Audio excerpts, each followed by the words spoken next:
प्रारभ्यतेन खलु विघ्न भयेन नीचैः प्रारभ्य विघ्न विहिता विरमन्ति मध्याः विघ्नैः पुनः पुनः प्रतिहन्यमानाः प्रारभ्य चोत्तमजनौ न परित्यजन्ति निन्दन्तु नीति निपुणा यदि वा स्तुवन्तु लक्ष्मी समाविशतु गच्छतु वा यथिष्ठम् पद्येव मरणमस्तु युगान्तरे वा न्यायात् पथ प्रविचलन्ति पदम न धीरा। धे मार्ग पर चले वीर तो पीछे अब न निहारो वीरो हिम्मत कभी ना हारो। चलो भस्त्रिका प्राणायाम करो, थोड़ा आप में शौर्य जगाते हैं, उत्साह जगाते हैं। जीवन की सबसे बड़ी शक्ति है उत्साह। उत्साह में रहो हमेशा। जीवन के किसी भी क्षेत्र में आपको प्रगति करनी, आगे बढ़ना है। आंतरिक रूप से बाह्य रूप से आपको इस उन्नति के शिखर पर आरोहण पाना है तो एक ही साधन है, उत्साह, आशा, विश्वास। चलो भस्त्रिका करवाते हैं।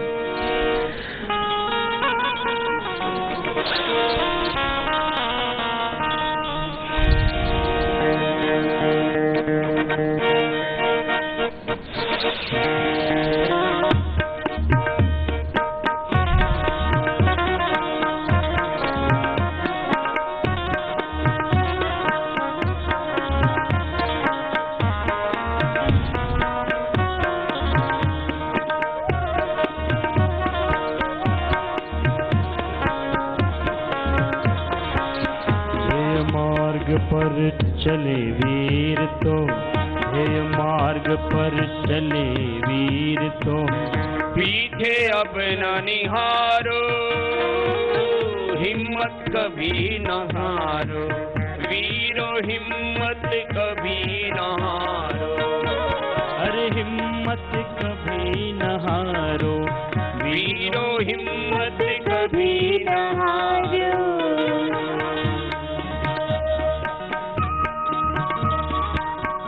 लंबा गहरा श्वास। उद्यानम ते पुरुषनावयानम। है मनुष्य, तुझे भगवान ने ऊंचा उठने के लिए बनाया है, नीचे मत गिर, और कभी गिर भी जाए तो श्रद्धेय गुरुदेव कहते मिट्टी की ढेले की तरह मत गिरा करो। मिट्टी का ढेला नीचे गिरता है ना तो वहीं पड़ा रहता है। फुटबॉल की तरह गिरा करो, गिरे और फिर उठ गए। आज तुम्हारे साहस पर ही मुक्ति सुधा निर्भर है।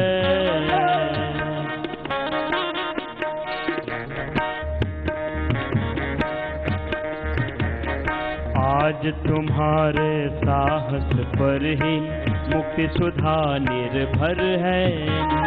आज तुम्हारे स्वर के साथी, आज तुम्हारे स्वर के साथी कोटि कंठ के स्वर हैं। ओ साथी बढ़ चलो मार्ग पर, ओ साथी बढ़ चलो मार्ग पर, आगे सदा निहारो हिम्मत कभी न हारो वीरो हिम्मत कभी न हारो। हाँ हिम्मत कभी न हारो। आइए आप भी गाइए। वीरो हिम्मत कभी न हारो। मार्ग पर चले वीर तो पीछे अब न निहारो। अरे हिम्मत कभी न हारो वीरो हिम्मत कभी न हारो। हाँ हिम्मत कभी न हारो वीरो हिम्मत कभी न हारो। हिम्मत कभी न हारो हिम्मत कभी न हारो हिम्मत कभी न हारो हिम्मत कभी न हारो। ध्येय मार्ग पर चले वीर तो पीछे अब न निहारो। आगे बढ़ते चलो। अनुलोम विलोम कर लो। कपालभाति करते करते थक जाओ तो अनुलोम विलोम, ये दोनों ही प्राणायाम आधा आधा घंटा कर दिया करो तो फिर जीवन का समग्र रूपांतरण हो जाता है। भगवान हमारा साथी है, वो हमारे संग रहता है, हम उसके संग रहते हैं। तो जब दुनिया की सबसे बड़ी शक्ति हमारे साथ है, इस जगत का नियंता हमारे साथ है, इस दुनिया का सबसे बड़ा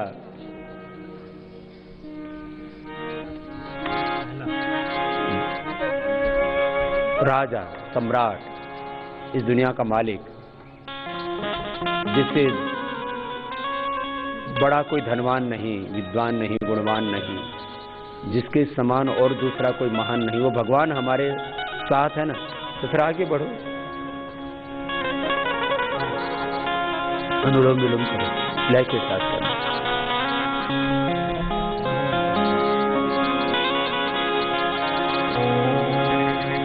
भगवान हमारा साथी है,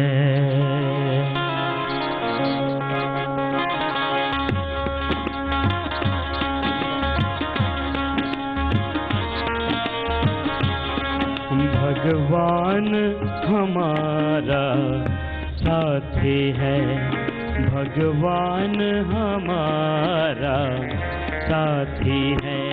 हम उनके संग संग रहते हैं, वो अपने संग संग रहते हैं।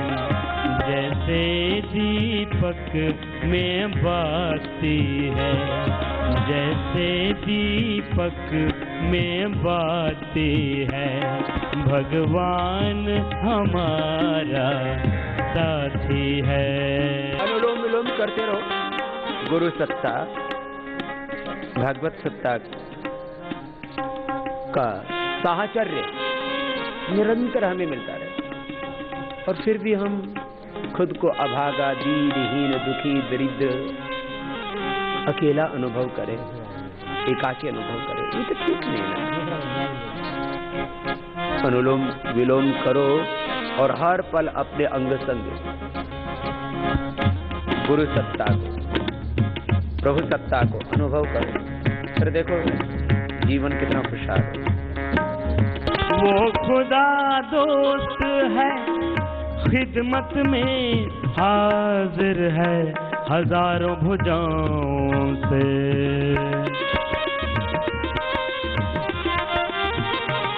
वो खुदा दोस्त है, खिदमत में हाजिर है, हजारों भुजाओं से। अपनी किस्मत के क्या कहने, अपनी किस्मत के क्या कहने, सिर पर है हाथ दुआओं के।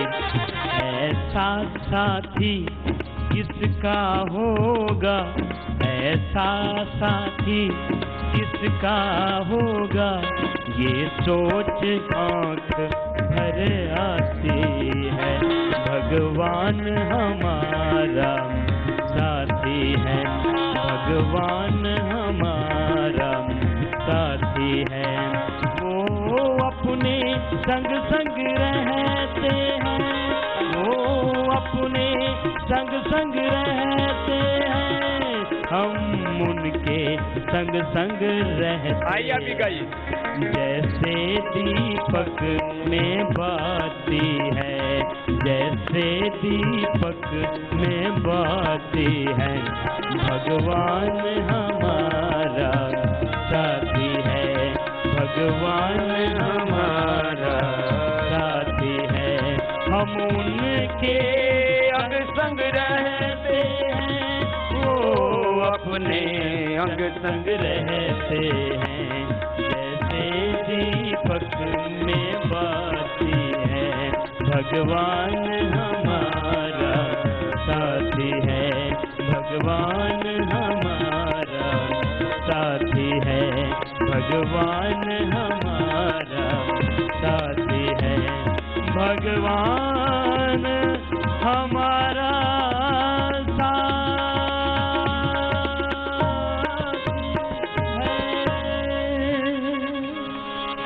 सब मेरे साथ मिलकर के बोलेंगे। विष्णोः कर्माणि पश्यत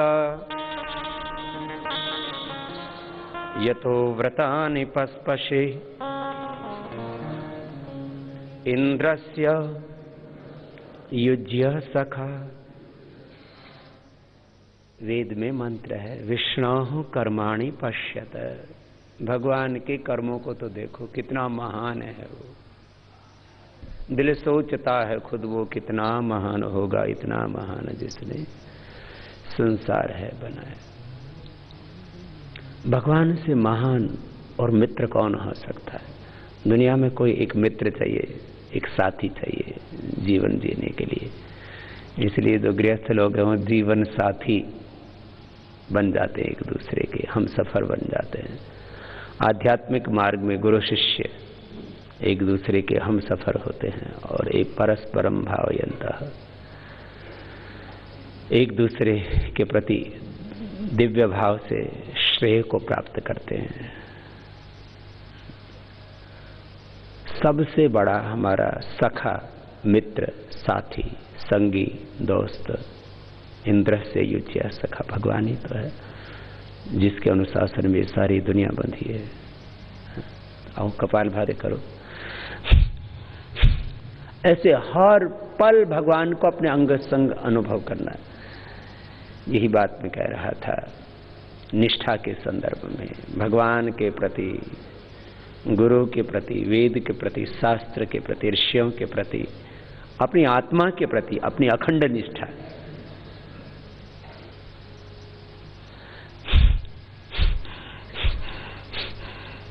और एक क्षण के लिए भी निष्ठा ना टूटनी नहीं चाहिए।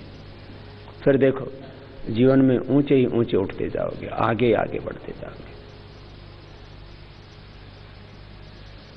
दुनिया में कोई हमारा दोस्त, हमारा मित्र, हमारा सखा, हमारा परिचित, हमारा आत्मीय स्वजन, हमारे माता पिता, हमारे बंधु भगिनी, हमारे गुरु, हमारे शिष्य बहुत महान हो तो हमें कितना गौरव होता है। तो सबके लिए समान रूप से गौरव करने के लिए कोई सर्वोच्च गौरव का केंद्र है तो भगवान हमारे सच्चे साथी हैं, मित्र हैं, जो कभी नहीं छोड़ते। अंतिसंतम न जहाति अंतिसंतम न पश्यति, पश्य देवस्य काव्यम न ममार न जीर्यति। एक क्षण के लिए भी नहीं छोड़ते। रात के अंधेरे हों, दिन के उजाले हों, चाहे हम जाग रहे हों या रात को गाढ़ निद्रा में हम सो जाते हैं, हमें होश ही नहीं होता है। कौन उस समय हमारी रक्षा सुरक्षा करता है? यही सुसुप्तेषु जागृति, जो हम सो रहे होते हैं तब भी वो जाग रहा होता है। कितना दयालु कृपालु है तो, हर पल हमें संभालता है। आज अभी आपको अनुलोम विलोम करते हुए एक बात बताई थी। क्या बताई थी? अपने स्वरूप में लौटना सीखें। एक बात, दो तीन बात आज बता के सत्र को पूरा करें। क्या बोला? बोलिए। अपने स्वरूप में लौटना सीखना है, इसका अभ्यास करना है। क्या करना है बोलो? जब भी कोई भी कितने ही प्रतिकूलता आ जाए तो किस में लौट आना है? अपने स्वरूप में। तदा दृष्टुः स्वरूपे अवस्थानम, ये योग है। किस में लौटना है? अपने स्वरूप में। अपना स्वरूप क्या है? अपना स्वरूप वह है जिसमें हम 24 घंटा जी सकें। वो क्या है? अपना स्वरूप। इसमें कोई बहुत शास्त्र पढ़ने की जरूरत थोड़ी है। मैंने बहुत शास्त्र पढ़ लिए, मैं सरल करके बता रहा हूं आपको। देखो भाई, हम गांव के आदमी हैं, अनपढ़ माँ बाप के घर में पैदा हुए, खेती बाड़ी की, सीधी सीधी बात हमको समझ में आती है और वही समझाने आती है। शास्त्र हमने बहुत गंभीरता से पढ़े हैं, ऐसा नहीं है। बावड़े बाबा नहीं है हम, अनपढ़ बाबा नहीं है। हाँ, लेकिन बात सीधी सीधी करो ना भाई। मैंने देखा ये जो शास्त्र पढ़े लिखे रहते हैं ना, बड़े होशियार होते हैं, कुछ तो बड़े शातिर भी होते हैं। जितने दुनिया में ये शक्तिशाली लोग हैं, चाहे पढ़े लिखे लोग हों, चाहे कुपढ़ हो या अनपढ़ हो, राजनीतिक दृष्टि से, बौद्धिक दृष्टि से, आर्थिक दृष्टि से, सामाजिक दृष्टि से जो ताकतवर हो जाते हैं ना, दुनिया को बहुत भरमाते हैं। भाई हम इसके लिए पैदा नहीं हुए, हम तो भ्रमाने के लिए पैदा नहीं हुए, बल्कि भ्रम से बाहर निकालने के लिए पैदा हुए हैं। लोगों ने बहुत अलग अलग तरह से भ्रमा रखा है। धर्म में कितने भ्रम डाल रखे हैं, शनि के, राहु के, पता नहीं कौन कौन से तंत्र मंत्र यंत्र के, षड्यंत्र के। हम भाई, हम इस मामले में भाई, आपने सबने देखा होगा, हमने कोई यहाँ शनि केतु राहु का कोई मंदिर नहीं बना रखा, कोई देवी देवता का भी मंदिर नहीं बना रखा, क्योंकि सारी सृष्टि ही भगवान का मंदिर है, भगवान ने स्वयं बनाई है। सारा ब्रह्मांड भगवान का मंदिर है, उस भगवान को हम कैसे बना दें बताओ? हमारी क्या औकात है, क्या हैसियत है? खैर, एक बात तो ये भाई, अपने स्वरूप में लौटना सीखो। एक बात आज की है, आज की उपदेश है, ये याद रख लेना अपने दिमाग में। दूसरा, किसको मित्र बनाओ? हमारा सखा कौन है? भगवान हमारा साथी है, वो अपने अंग संग रहता है, हम उसके अंग संग रहते हैं, जैसे दीपक में बाती है। आज भजन सुनाए ना आपको, इतने तो याद रख लिया करो। तो हमारा सच्चा सखा कौन है? तो हमें सबसे बड़ा सहारा भी किसका है? तो सबसे बड़ा आलम्बन, मैंने उपनिषद की ऋचाओं के माध्यम से आपको कहा था, तो सबसे बड़ा सखा, सबसे बड़ा आलम्बन, सबसे बड़ा सहारा भगवान का। प्रभु तेरा ही आसरा। बार बार अंतर से, हृदय से ये पुकार उठती रहे, प्रभु तेरा आसरा। भगवान की शरणागति, दूसरे शब्दों में इसको बोलते हैं ना। हे नाथ हे नारायण मैं तुझे भूलूं नहीं, बार बार मैं कहता रहता हूँ। ऐसा अंतर से, हृदय से पुकार उठती रहे तो आगे बढ़ते रहेंगे। तीसरी बात, जो बात एक बार समझ में आ जाए ना भाई, फिर उसमें बार बार उलझा मत करो। एक बात समझ में आ गई, सुबह जल्दी उठने में फायदा है, तो ये नहीं कि फिर रोज इस पर विचार करें उठूं कि नहीं उठूं। एक बात समझ में आ गई कि योग करने में फायदा है, तो बस ठीक, समझ में आ गई, एक बार गुरु से शास्त्र से समझ लिया। एक बार बात समझ में आ गई कम खाने में फायदा है, तो ज्यादा एक दिन भी मत खाना। इसमें तो आधों ने ताली भी नहीं बजाई, ऐसी बात सुनाते आप। फिर खाएंगे ही पिएंगे नहीं तो फिर ये जिंदगी किसके लिए है? यावत् जीवित सुखम जीवित ऋणम कृत्वा घृतम पिबेत भस्मीभूतस्य देहस्य पुनरागमनम कुतः। ना भाई देखो, ये ठीक नहीं है। एक बात समझ में आ गई कि भाई कम खाने में सुख है, समझ लो। मैंने देखा, जिसको समझ में आ गई समझ लेते हैं। राजनीति में जैसे आडवाणी जी हैं, उन्होंने ये समझ रखा, बहुत थोड़ा खाता वो आदमी, और इसीलिए आज तक उसको कोई बीमारी नहीं है। शारीरिक रूप से जितने राजनेता हैं, मैं करीब लगभग सबको तो अतिशयोक्ति हो जाएगी, करीब 99% लोगों को जानता ही हूं जो शिखर पर हैं। आहार में सबसे ज्यादा संयमी आडवाणी जी है। उसको समझ में आ गई बात, कम खाने में सुख है, तो कम खाते। समझ में आ गई बात, फिर कम खाने में सुख है, योग करने में सुख है। मोदी जी को समझ में आ गई बात, इसलिए वह रोज योग करते हैं और राजयोग भी ठीक चल रहा है उनका, पूरी दुनिया में भी प्रतिष्ठा हो रही है। देखो, बात समझ में आनी चाहिए। एक बार जो बात समझ में आ गई फिर वही करना है, उससे नहीं हटना। एक बार बात समझ में आ गई भाई, प्रेम में सुख है, तो फिर रोज क्यों झगड़ा करते हो, जब साथ साथ ही रहना है। क्यों जी पद्म सेन जी? जब एक बार बात समझ में आ गई कि माता जी के साथ ही रहना है, तो एक बार भी तू मैं नहीं होनी चाहिए। आज के बाद कान पकड़ लो और ये दिल में धार लो कि भाई गुरु से, शास्त्रों से, अनुभव से यही समझ में आ रहा है कि प्रेम में सुख है।